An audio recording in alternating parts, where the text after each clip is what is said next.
ஆயிருது. அதனால தான் கேட்டேன், உங்களுக்கு ஏன் சிஎம்னு பேர் வந்துச்சுன்னா, செட்டிக்குளம் அவங்க ஊர் பேர் ஏதோ செட்டிநாடு ஏதோ சொன்னார்.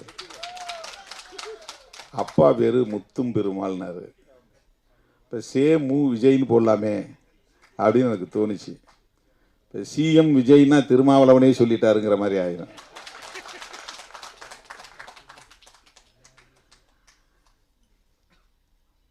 இப்போ அவர் இன்னைக்கு ஆணவ கொலையை பற்றி பேசுகிறாருன்னா, இதுக்கு முன்னால் யாருமே பேசலையான்னா எல்லாம் பேசியிருக்கிறாங்க.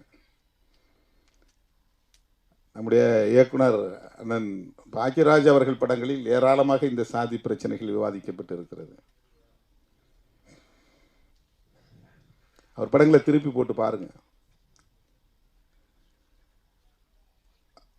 அவர் கதையில் அண்ணா எடுத்தோடனே முருங்கைக்காயினார்.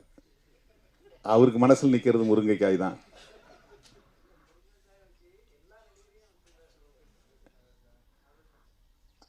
அது ஒரு உத்தி, அவ்வளவுதான். ஆனால் அவர் அந்த படத்தில் சொல்லியிருக்கிற செய்திகள் ஏராளம், ஒவ்வொரு படத்திலுமே. அப்போது இந்த சாதி அமைப்பு கூடாது அப்படிங்கிற கருத்தை நாம் புதுசாக பேசலை, திருமாவளவன் பேசலை. இது ஒன்றும் திருமாவளவனுடைய கண்டுபிடிப்பு கிடையாது.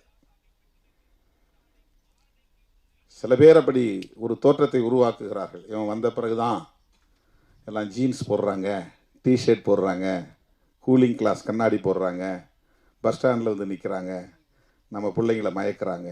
இதெல்லாம் அரசியலுக்காக பேசுவது. ஒரு டிஷர்ட் போட்டால் பெண்கள் மயங்கிடுவாங்களா? கூலிங் கிளாஸ் போட்டால் பெண்கள் மயங்கிடுவாங்களா? ஜீன்ஸ் பேண்ட் போட்டால் உடனே பெண்கள் அவங்க பின்னாலே போயிடுவாங்களா?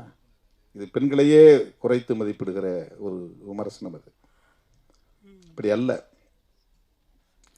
காதலுக்கு எந்த வரம்பும் இல்லை. அது ஒரு உயரிய உணர்வு, தூய்மையான உணர்வு. அதை எந்த சக்தியாலும் கட்டுப்படுத்த முடியாது. நீ எத்தனை கொலைகளை பண்ணாலும் காதலை உன்னால ஒன்றும் பண்ண முடியாது. நீ வேணா உள்ள போலாம்.